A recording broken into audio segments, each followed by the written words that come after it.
रूस और नेटो के बीच सीधी जंग की आशंका कैसे बढ़ गई है? बड़ी खबर, पोलैंड में रूसी ड्रोन पर नेटो की जंगी तैयारी। पोलैंड ने नेटो के आर्टिकल 4 का इस्तेमाल किया है। आर्टिकल 4 के तहत नेटो देश अब चर्चा करेंगे। रूस को जवाब देने के विकल्प पर अब मंथन होने वाला है।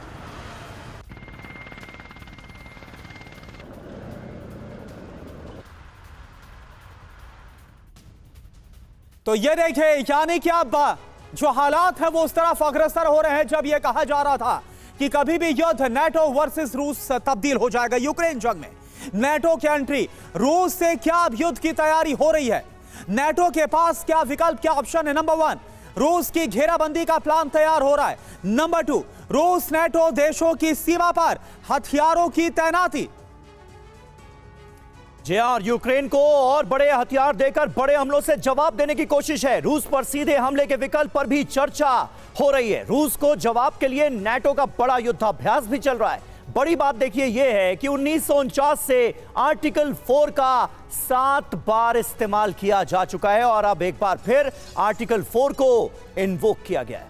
यही वजह है कि यह सवाल उठा है कि क्या जिस बात का डर था, जिस बात की आशंका, जिस बात का खौफ था, क्या वो होने वाला है?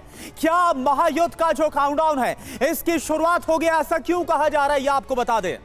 दरअसल रूसी ड्रोन की घुसपैठ के बाद पोलैंड में एक्शन है।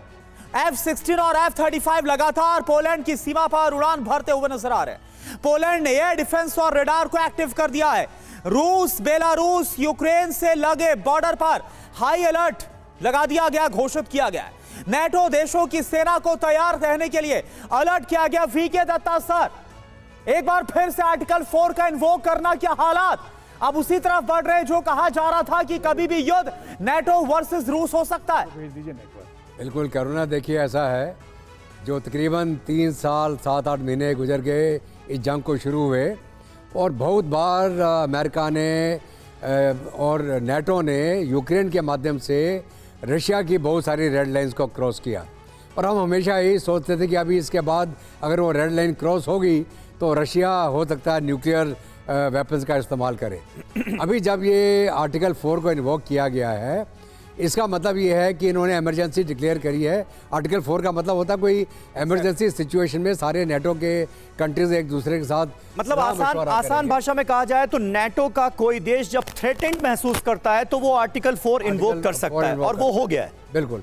अभी आर्टिकल 4 के बाद अभी ये इनको डिसाइड करना है कि क्या वाकई में हमला किया रूस ने पोलैंड के ऊपर कि कोई कारण था, और लेकिन अगर हमला किया था तो हमको क्या प्लान करना है, और उसके बाद में अगर फिजिकल अटैक कोई होता है, हालांकि अगर बोले साहब एयर स्पेस का वायलेशन हो गया वो एक अलग चीज़ होती है, और फिजिकल अटैक होना और जिसमें डैमेज हो या जान माल की क्षति हो उसको एक्चुअल में अटैक माना जाता है।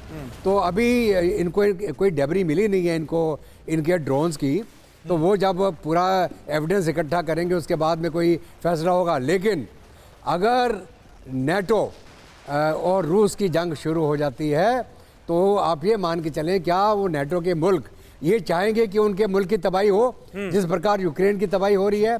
क्या वो यूक्रेन के लिए अपनी बर्बादी करवाना चाहेंगे? एक बात होती है कि मैं आपको सपोर्ट कर रहा हूँ, एक बात होती है कि क्या मैं अपना नुकसान आपकी वजह से करवाऊंगा। आज के दिन में कोई भी मुल्क अपना नुकसान नहीं करवाना चाहेगा, ना अपना इकोनॉमिक लॉस कराना चाहेगा, ना अपने जान माल की क्षति कराना चाहेगा। बिल्कुल सही बात है, बिल्कुल सही बात आपने कही। और यूरोप का रुख अभी तक तो यही नजर आ रहा है कि यूक्रेन की सरजमीन पर यह जंग